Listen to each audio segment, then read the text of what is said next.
Hey guys, so it is Wednesday. Yes, it's Wednesday.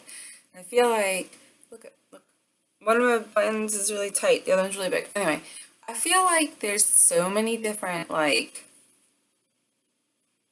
things to go over because it's been so long since we actually spoke that I don't even know where to start.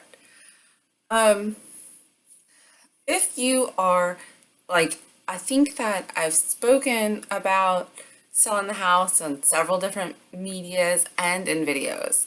So I guess I'm going to talk about the house because that has a lot to do with my health, and that's what I'm going to talk about next. So I'm trying to think. I guess that's my thinking face. Anyway, all right. So, trying to sell the house. We finally got the house on the market about a month ago. And it was kind of weird. Like when they listed it, they got the square footage wrong. So the price was like super high for the square footage, not to mention it looked like a smaller house or whatever. We did have some people come look at it, and every time somebody looks at the house, I have to like we're living in a clean house. Like, I mean, I think our house could get messy, but especially with my wife being out of town, but like now it's like it might get unstraight, but it gets straightened up like all the time.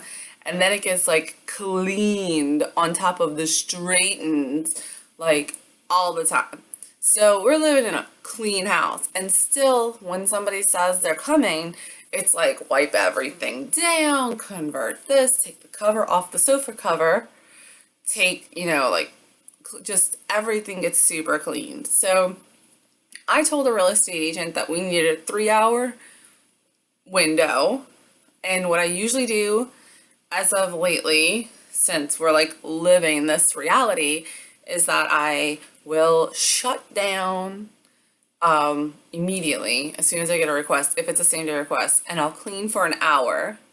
And then it, depending on where I'm at, I'll say yes or no. And I've always said yes. I have yet to say no to a request or even ask them to make it later. I just show the house. So then everything gets cleaned. The cats and dogs get put, the cats get put into crates, into big dog crates, so that they have lots of room, and it tends to stress them out less. I'll show you one day, I'm sure. But they get put into big dog crates into the shed, and they get put in with friends. So like the biggest dog crate, which used to be Paisley's crate, she's got a bigger one now. The biggest dog crate gets our big cat Kenny, a little Siamese, Molly, and our other wild cat Darius. And then on top of that, there's a smaller crate that gets the other two Siamese, Lear and Ruby. And then lately, I've been also putting Poppy into her own little cat kennel because she has a tendency to run in and out during the showings, and that's distracting and stuff like that. And I just don't want her to get stuck somewhere, like locked in her bedroom or whatever. So all of them get put into crates in the shed, and then the dogs get put in there uncrated, and I lock up the shed, which is kind of scary because my dogs are uncrated and they're not stranger friendly.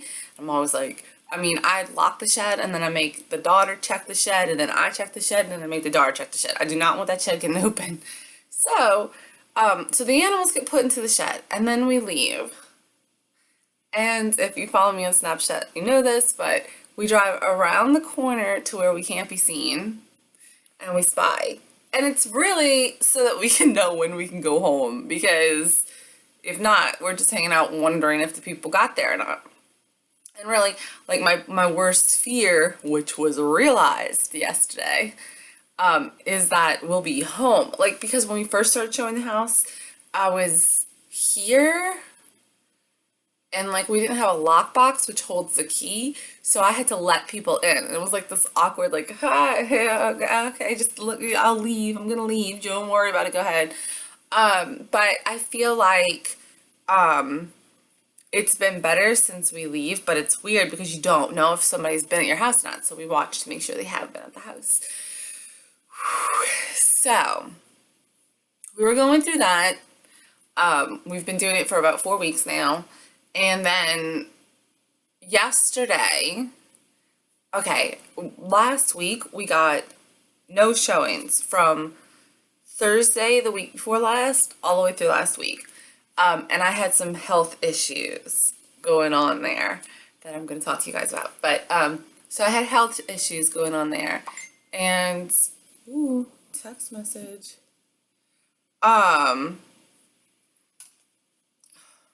It's, there's this chick who I have on Facebook who I think it's cool that we reconnected from a billion years ago, but recently she started selling It Works, and now she group messages spam, and it drives me bananas. I don't mind you selling it. I see your post on Facebook, but don't message me. Anyway, so what I was saying was, what was I saying? Oh, so yesterday, okay, we had all that time when we didn't have showings, and I was having some pretty major health issues. And then St. Joseph Day was coming up, and we were like, I had read that if you buried a St. Joseph, it will help you sell your house. So I read a bunch of different things. Some people say close to the house, some people say close to the for sale sign, some people say facing the house that he needs to sell, some people say facing the house you want to go to, like all that kind of stuff. So in the end, we ended up doing a St. Joseph Day altar, which was really fun because I, as a child, I am not Catholic, but I, as a child, I consider myself eclectic when it comes to religion. I like to gather the parts that inspire me and make me feel good and happy from all of the religions I have gone through and learned about on my journey. So I'm probably an eclectic Christian if you wanted me to pin it down. But anyway, but so when I was a kid, we actually I went to a Catholic school, and there was a friend of my sister's whose mom, that's not convoluted, would take us to make the cookies for the St. Joseph's Day altar in this little church. It still exists. I would like to show you guys that one day too. But I mean, I'm gonna do a tour before we leave. We're gonna go all over this place, but because there's always been things that I'm like, ooh, maybe I shouldn't show that. Maybe that tells you a little too much of where I live. I don't know. But we're gonna look at the whole dang thing. But anyway, the little church is a little white church, or it was white. I think it's still white. And it was hot. There was no AC downstairs. It was kind of built up, and underneath was just these big rooms where they would bake the cookies, and we would roll the dough out for the St. Joseph Day altar, and we would stuff the fig cookies, and we would roll them in, just coconut, and roll them in seeds, and just make the cookies. And I loved it, but I never went to an altar. So I was really excited, and I was like, I want to go, and we made our own. My wife has been making me bread, part of the other story. But so I really wanted to do it, and so we made our own little St. Joseph's Day altar, and I will put the picture here, later at the end maybe, or maybe as this is a new computer. I'm not 100% sure how to edit videos right this moment, so I've been just kind of directly uploading it. So maybe I'll just make the little, the still that you see at the beginning of the video, that'll be our little St. Joseph Day altar, if I can't figure out how to actually put it with the video. Anyway, so we made our own, and it was really nice, and then we went to some. There were 4 I was trying to go to, 2 private home ones and 2 public ones. So we had a big day on Saturday planned. So I went to the first one at 9 a.m. and they had a little sign on their door that was like, yo, no public altar, never mind. So then I went to the second one, and they had nobody home, nothing was going on. And then I went to the third one, And that, like, that evening after we went to Baton Rouge and we came back home, it was a very long day. It was a beautiful, amazing, fun day. But we went to Baton Rouge and we came home, and I went to the third one, and that one was beautiful and awesome. And if I can figure out how to show you pictures, I will show it to you as well. And I actually got the little bags of the cookies for the girls and like for the family and for, and I got the St. Joseph medal, and not on the chain, I put it on the rope. And we got a St. Joseph's Day candle, so I've been burning my candle. So then on Sunday, and on that day we came home and we prayed like as a family, and we went to the fourth one, and they were like, oh, we wrapped up early. Okay. So we only actually made it to one. But we came home and we prayed and we gave the cookies to the girls, and we spent some time just praying about our future and about selling the house and stuff. And then we went to bed. We lit the candle and went to bed. On Saturday, Sunday, the candle was burning all day. Maybe I lit it later. I don't know. But and at sundown, we went and buried a hole. And I had told my wife all the different ones. I was like, listen, away or from or close to the sun or whatever. I gave her all her options, and she was like, let's go with. And we buried it in the yard, right? We chose our directions and we chose our space, and that's what we did, and we buried it. And then Monday comes, and we had a showing request on Monday, a showing request for Tuesday, early in the day, and then a showing request for Wednesday, late in the day. So yesterday's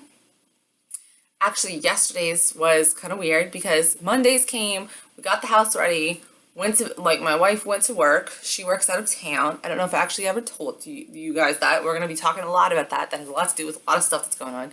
But I probably didn't get too into that. You might know she goes out of town, but she permanently works out of town because I don't talk about stuff like some. It's just, I don't know. I grew up when the internet was still kind of new and you were supposed to be careful about what you say. I know that nobody does that now. They'll check in and be like, I'm totally alone and completely drunk and I can't lock this door because I can't remember how to use it. And then they'll put their little location, like it's no big deal. So I don't know.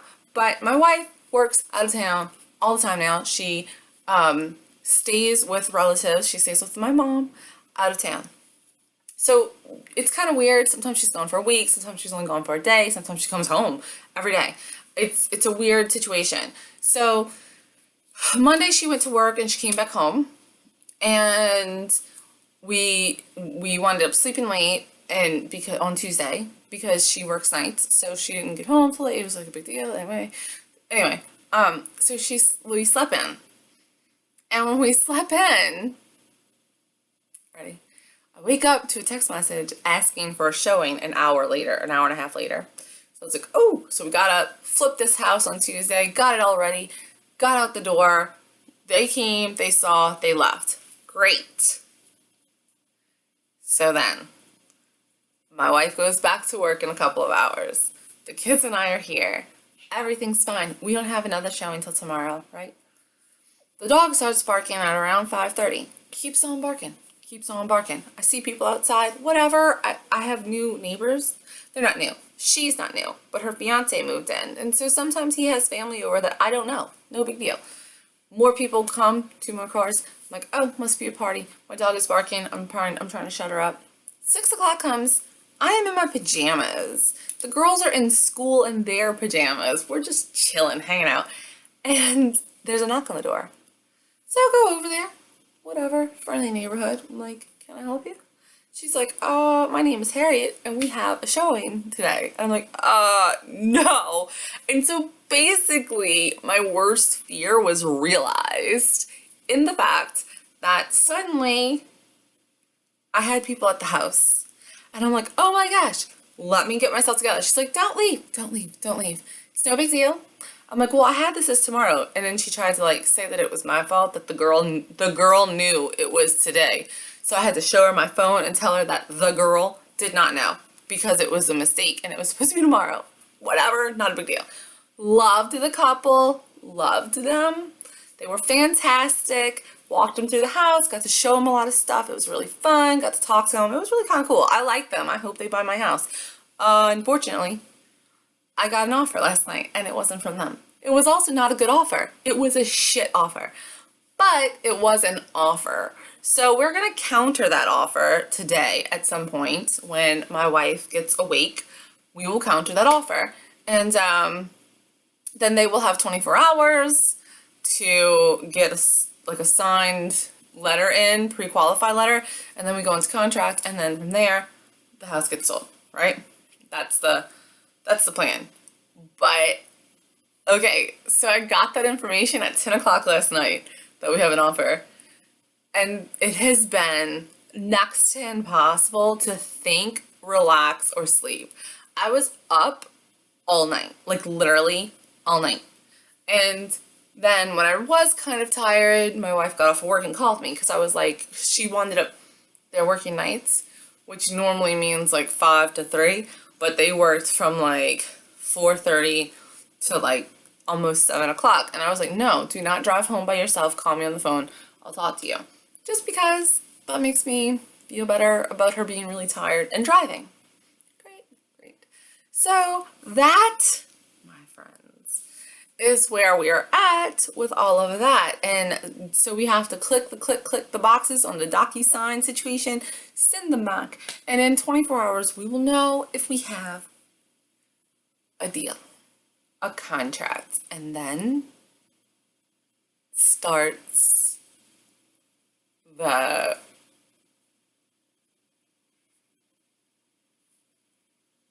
looking for some place to live. Then starts the stress of actually having to go somewhere, but which is fine. I mean, we have a plan. We have a plan. We do. We have a plan. We have a if this then that, and if that then this plan. It's just such a big deal. It's such a big deal. It's like, okay, I'm talking to you on this computer. I'm telling you, this computer took me like months and months and months to pick out. And then it took me like forever to order, even though I picked it out. Like, well, I didn't pick it out. I picked out all the things I wanted. Then it took me forever to order. And now it's like, I'm still not sure. I'm like, well, I have a week to decide if I like it or not. And I got to make a bunch of videos and do a bunch of stuff on it. Right? So I'm like, it's a big decision. Just the computer. Can you imagine picking out a house and a place to live? And then we're talking about land. It's not even like we're just buying a house in a neighborhood we can sell later. It's land. It's like our forever and the kids forever. That's what we're planning. And it's such a big deal. So just gonna pray and pray and pray that the right place is the right place is the right place, and that everything kind of comes together in a way. My computer just told me her battery's low. That everything kind of comes together in a way that makes the right choice obvious. I don't know. Ooh, it's so crazy. So that's where we're at. That's what has consumed most of my life. It's like every aspect of it. Like, I can't make plans because we're going to be like the plans change the moment somebody wants to see our house, and you know what I'm saying? So it's a weird situation. It's weird. I never want to sell a house I live in again. And I told my wife that. I'm like, listen, here's the deal. So we're moving to our forever location, and if for some reason we would be even considering moving again, it would be because the pay would be so stupid we wouldn't be able to say no. And even then, and I was like, look, I don't care. They better be offering to move us to, because I'm not doing this again. I won't be the little lady stuck at home dealing with it while you're off at work. I will not be the person who handles it all. I will not be alone, and I will not live in the house that we sell, because it's crazy. The other thing that's kind of adding a little bit of stress to it, since we're talking, is that I don't know if you guys have heard about the floods that are happening in southern Louisiana. They are not happening here. We are not flooded here. It would take an act of, I mean, God, clearly, but like I can't even understand because after Katrina, the walls, the levees that went up around this place here, for it to flood would be pretty insane. Like, unfortunately though, you can only put so many cement walls up before, like, that water has to go somewhere. It does, it has to go somewhere. So it's been going to other places. Now, the flooding that's happening recently, or that happened recently, actually, I do not think is a direct result because of our walls. I mean, hello, it's southern Louisiana. The river used to sweep back and forth. It moved naturally, leaving fertile ground behind it, and back and forth. And then we decided where we wanted the river to go, and we were like, bam, stay there. And so, sure, I'm sure that like all of this area is a little because of it, but the flooding that happened this last time was because of the rivers swelling. And there's a place on the North Shore. I live on the South Shore of Lake Pontchartrain. On the North Shore of Lake Pontchartrain, there's a place where like three rivers kind of converge, and all of those rivers were swelling because of the rain that was happening further north. Those rivers all swole and came together, and they were cresting higher, like 20 feet higher than ever in the past. I don't know if it's recording history of the past 100 years, whatever it was a very long time, and there was some like freak, once in a lifetime, once in 100 years, never heard of before flooding. Okay. Funny thing about that though is that a lot of the places that flooded were where we were looking at houses. So it's kind of like watching it and I'm like, oh my gosh. And if any of you guys don't know, I lived in an area in a parish that was completely annihilated by Katrina. I had actually just bought my first home. It was a trailer. I had gotten into like this really nice trailer park. Like I had gotten my approval letters and everything, and I had just had my trailer moved in. I owned it for 31 days. And I paid my first note for it the Friday after Katrina hit, and it was wiped out. This entire area was wiped out. Well, floodwaters actually topped off above any one-story homes and then kind of settled at about 10 to 12 feet high. So there was nothing. All right. That being said, we're looking at places that have flooded now. Like, so it was like, okay, so we're walking through all these places. I'm like, oh, what's the flood zone? And the little real estate agents would be like, oh, it's flood zone A, but don't worry about it. It never floods. And I'd go, no, I'm from St. Bernard Parish. I will have flood insurance. If it never floods, that means it's $150 a year, and that's fine. That's a risk. That's a gamble I will take. Well, I'm watching it, and I'm like, oh my gosh. All these places that are flooding are places where the real estate agents were very adamant that you don't need flood insurance, that it will never flood. These people don't have flood insurance. It's wild to me. So I'm not really sure like how, but there were some places where I'm like, those roads are completely gone. Those houses are completely covered. Like it was insane. And I'm like, I don't know how it's going to affect our home search. I don't know how it's going to affect the flood insurance, because once it does flood, those places become extremely hard to afford the flood insurance for. So I don't even know, like insane. It's just a whole crazy thing. And then the kids have fallen in love with the place, and I have fallen in love. Like there's this one particular place that is still available that we absolutely love. All of us love it.